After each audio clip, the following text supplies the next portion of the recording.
What is the correlation between knowledge management competency and social systems integration that you talk about in Chapter 8?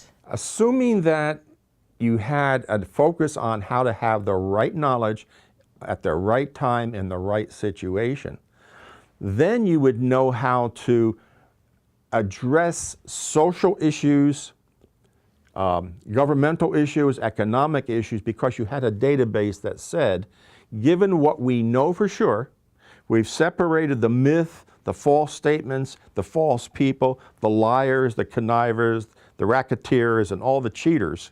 We've separated that out and we know what we have to work with. Let's think about the things that really matter. We have right now the issue of, with the shooting of the children in the Florida school. The teenagers there are saying to the rest of the country, can't you see that we are dying here? Our friends are dying. Our teachers are dying. What is wrong with this society that nobody cares, that people are dying? And why are we so willing to let them die?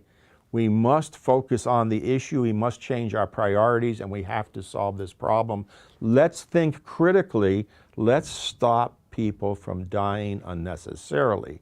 At the same time, you have a whole system that's set up to reward just a few people who are making money in the dying trade. The dying trade are the people who are making and selling weapons for people to kill each other. So who tells them to back off, back out, get out of the way? Because the children are now telling us they don't want to die anymore. How do you do the critical thinking? Who is the leader in order to change the society and get the right issues on the agenda? It's very hard to do.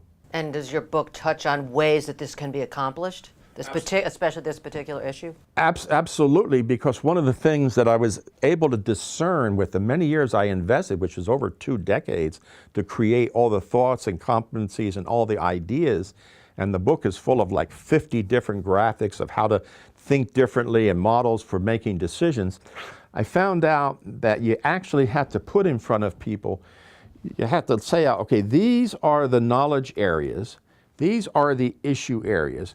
We need to prioritize amongst us how our priorities are going to play as we do our decision making. Some of what we think is not going to be allowed to be dominant. Some people here are going to be unhappy that their issue is at the bottom. But the group that's going to solve problems has to decide the work that we do, the conversations that we have, we've already structured what's more important, what's less important, and our decisions are going to be made based upon that pre-selected prioritization.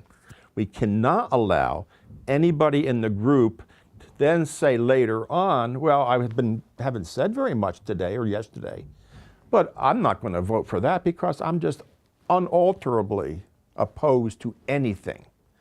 It is not relevant, it's not competent thinking to allow people to kill a whole initiative because the majority is held hostage by the minority and the minority is already selfish. You've got to decide to get in the game, have your priorities, make your issue known, have the group decide what the prioritization is, and once you start working, you don't change those priorities too much because the group has an expectation of what the rules are. Critical thinking requires the rules to be agreed to.